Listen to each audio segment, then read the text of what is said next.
Tools for Techs, gold-silver ratio, and the Bitcoin relationship. Is there a trading opportunity? So with gold and silver moving up, as we expected in the beginning of the year, we decided to check in on the gold-silver ratio. It's normally when the gold-silver complex is moving on the upside, you get a performance of silver being stronger than gold. It has a higher beta, so the upside move usually makes the relationship go down. In other words, silver more expensive in relationship to gold, or the opposite, gold less expensive in relationship to silver. It's historically true that when metals rise, the ratio falls. The range of the ratio has been close to 100 down to about 17 historically, 17 being at the time of the 1981, I believe it was, buying panic when gold first made it up over 800. And then of course went into a big collapse for many years. So that relationship does have a wide range. However, in recent times it's been actually quite stable in the 70s. The relationship of gold and silver. In other words, the price of silver 70 right now, you have to multiply it by 77 to get to the price of gold. That's the ratio. So normally we look at this in a pretty similar way to that I look at other cyclical patterns. Are there signals that say one should be stronger than the other at a specific time, and are there buying opportunities? Well, now with silver and gold both moving up, it made no sense to me that the ratio was so steady. Silver should be doing much better. All the reasons that the stock market is moving up, which is about the prospect for economic growth, better earnings, more money in people's pockets, it's all stimulative.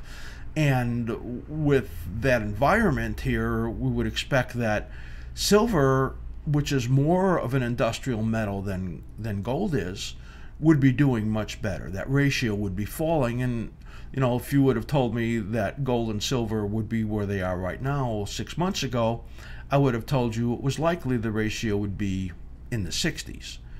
But nothing like that. And so that had me believing that there was something else going on. So I started to explore what could be affecting this relationship between gold and silver. And then all of a sudden I said, well, you know, I had made this case that, you know, Bitcoin and cryptocurrencies were all about the flight from fiat currency, and that, you know, besides the fact there were other reasons why cryptocurrencies were strong or had really come to life over the last year, that it was really basically about the fact that there was a loss of belief in paper money as central banks debased it all around the world.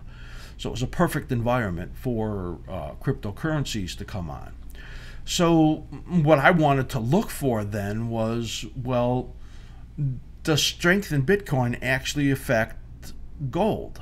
Or does it affect the relationship between gold and silver?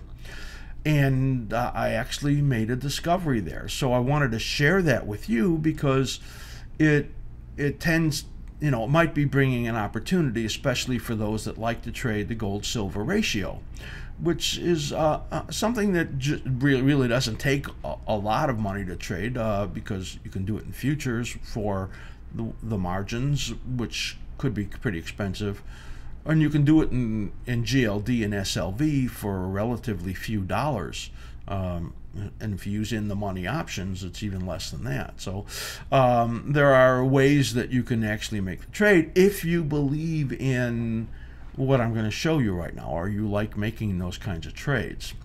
So I have a few charts to show you, of course, and that's why it falls into this Tools for Tech, so we can help identify what we normally look at and see if this effect makes sense of Bitcoin actually affecting this ratio, which would basically, without doing this kind of research and me having looked at Bitcoin and having my opinions about it and why it's become in play right now, without having looked at that, then none of this would actually have popped up for me. So let's take a look at these charts and see if we can make some sense out of this and whether or not there's an opportunity. So we're going to start out first with a slight variation on the gold silver ratio chart that I normally use, and that's with those big cross marks on there, and I kind of have those on there so that you can see what I'm talking about now. Let's disregard those for a moment, okay? And let's just look at here. We're going to look at all the way through 2016, okay? Most of 2016 right in here. And what we're looking at here is the gold-silver ratio. So let me just pull up my pointer here so you'll be able to understand what I'm talking about. And when I use this chart normally, what I look for is opportunities to either buy gold against silver or buy silver against gold. So you're buying silver in a ratio against gold or selling silver in a ratio against gold. Now notice up here it's a GC minus 77 times that little star silver. And then what that does is it kind of zeroes out the level, gets it close to the right ratio. So don't look on the right because those we're looking at 2016, don't forget. So what I generally would look at in this chart would be the stochastics momentum index. And when gold gets oversold relationship to silver, because gold is listed here first, that's essentially what we're looking here. When gold moves down, when the ratio moves down, it says that gold is weaker than silver. When it gets oversold and then turns up, generally you then could buy gold and short silver, and you can see the ratio goes up right over here. And then the opposite, when you see the gold get too strong, you can short gold against silver, and you see it falls right over here. The same thing happened right over here. So that's the normal way I use it, and it pops out opportunities where you can trade the relationship between the two. So that's normal. Now let's go back to where we are now on this chart and look at the big chart. And let's look at the relationship between gold and silver and what normally happens in relationship to gold. So this blue line in here is gold, and you can see that when you have gold going up and essentially the metals going up, which is right over here, what happens is that silver is stronger than gold. So the ratio falls. You can see that right over here. The same thing happens in here. Gold moves up, which is gold. Okay, sorry. Gold moves down right over here. You could see that big decline. And because the metals were moving down in consort and silver has a higher beta, the gold ratio goes up. You can see that. So you have this opposite relationship normally.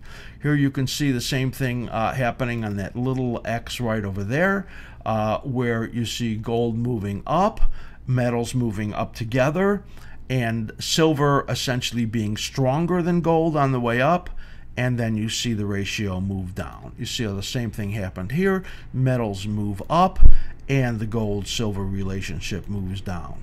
But now something has happened, and you can see in here gold moving up and the gold-silver spread moving up. There's something in here that changed and has kept this relationship basically in the 70s or at 77 right now for this period of time. This situation where you have metals strong, like you can see right in here, and you have gold actually stronger than silver, well, until a day ago, that's an unusual condition. And I would have expected it to be an opportunity where silver would be overperforming. Now, that throws this stochastic's momentum off a bit, because there's some force in here that is causing this to, well, we'll say, be out of whack. And there's some reason why gold is strong, basically been a little stronger than silver, or silver not gaining the strength that it's supposed to during this period. So because I wanted to buy silver and short gold, because it's a bullish scenario, and I don't see gold weakening in relationship to silver, as it should be, then I said something is happening in here, and I want to understand what it is. And so I looked at a lot of things, like I said, and all of a sudden I said, well, let's compare it to Bitcoin. Well, on my platform here, I don't really have a lot of ability to compare the Bitcoin prices to this relationship, because there hasn't been that much long-term Bitcoin trading. That didn't go from flat to hyperbolic. So the what I had to look at for the comparison over the last year, I thought was the best thing to do on this platform, was looking at the GBTC. That is the ETF that is reflective of a fund that relates to Bitcoin. So now I'm going to bring up the same chart, but I'm going to show you something in here that is, well, pretty interesting. So again, let's remember, the case that I've made was that Bitcoin is of interest, besides a lot of other reasons of portability and speculation, because of the flight from fiat currency and a desperate move into ways to get out of paper money, which of course is bullish for commodities. So when I look at this chart in here, I'm looking at the gold-silver ratio versus the GBTC. And what I have a note on here is that Bitcoin's strength brings gold relative weakness to silver, or the inverse, without regard to gold's direction. So what am I saying in here? Well, what I'm saying in here is that when Bitcoin surges on the upside, and that you see right over there is the first surge back at last June, what happened was that it stole the thunder from gold, and the relationship between gold and silver fell. Now that's really interesting, because here where Bitcoin surged again in August and September, the relationship between gold and silver fell. And here again, when Bitcoin surged in here, the relationship between gold and silver fell. So what that says to me is that, and there was a period right in here where Bitcoin was moving up and gold actually got stronger right over there.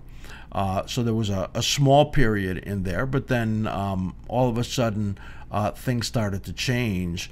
And you can see in here, as Bitcoin collapsed right over here, all of a sudden gold in relationship to silver got strong. And that was in a period when gold was rallying, and that was this year.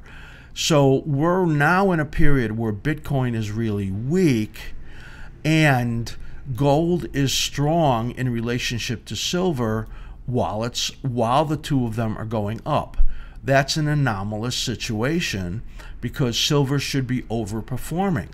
So the question is, does this give us an opportunity? Well, based on what we're looking here, it says if we get into a period where Bitcoin firms, let's say it stops going down, let's say it firms, then the relationship between gold and silver should go back to what's normal.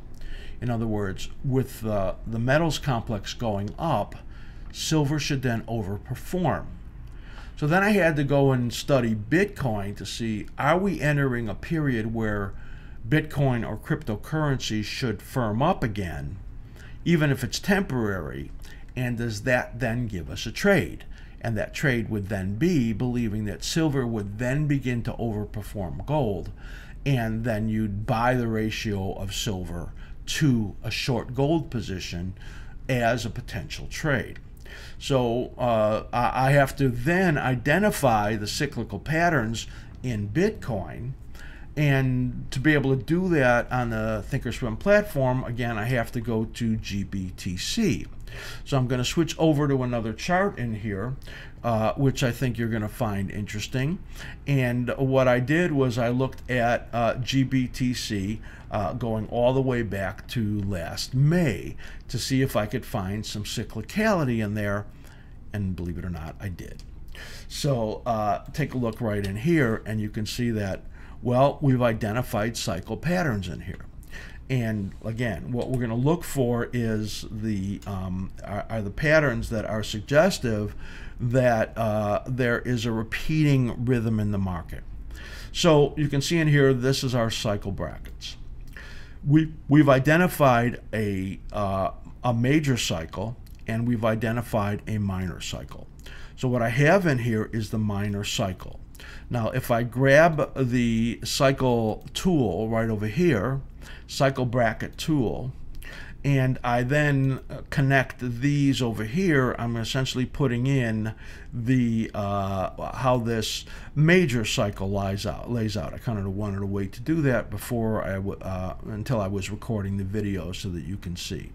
So what does this say? It says that there are 1, 2, 3, 4 major cycles here since May.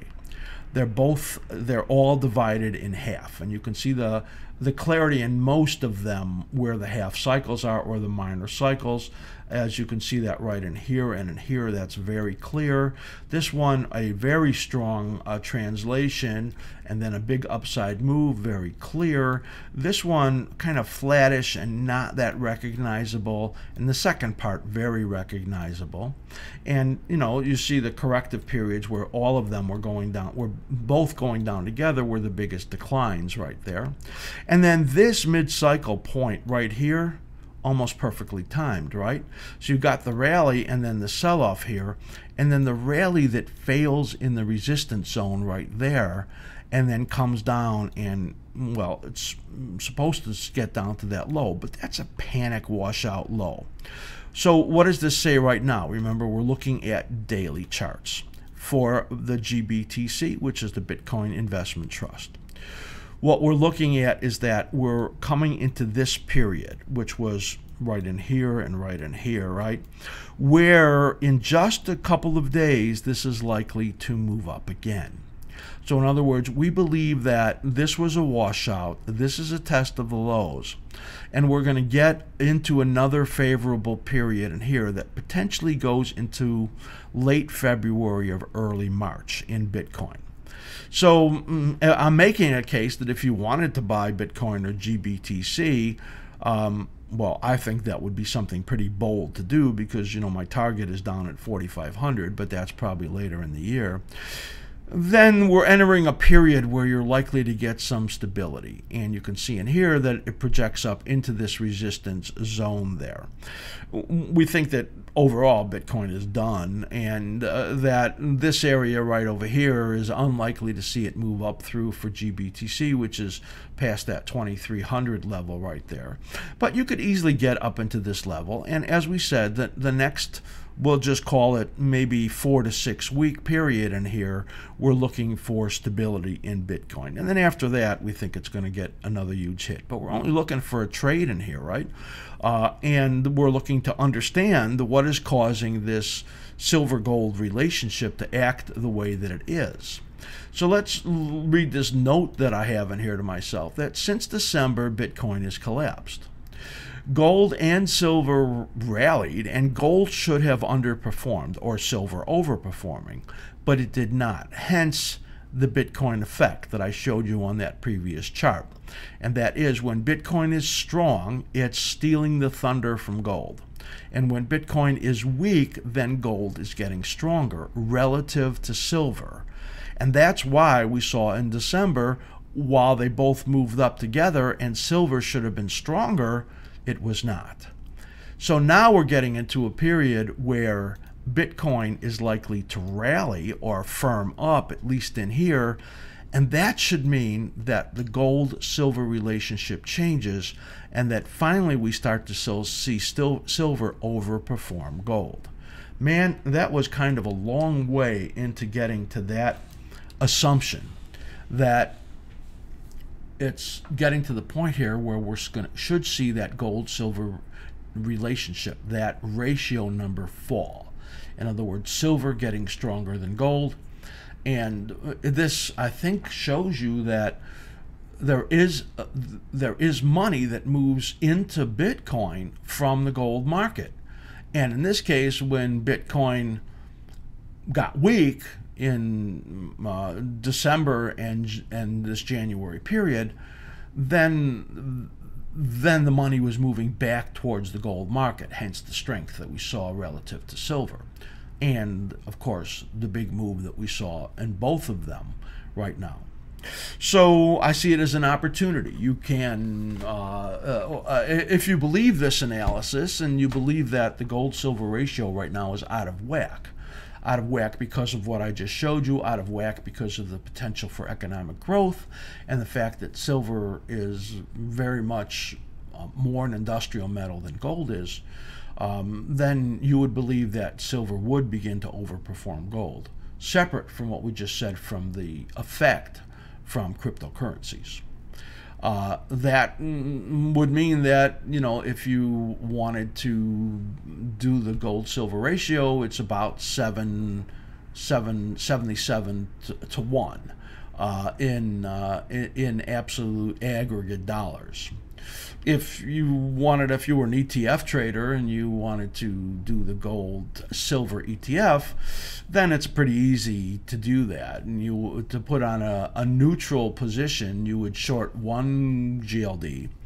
That's 100 shares, right, of GLD.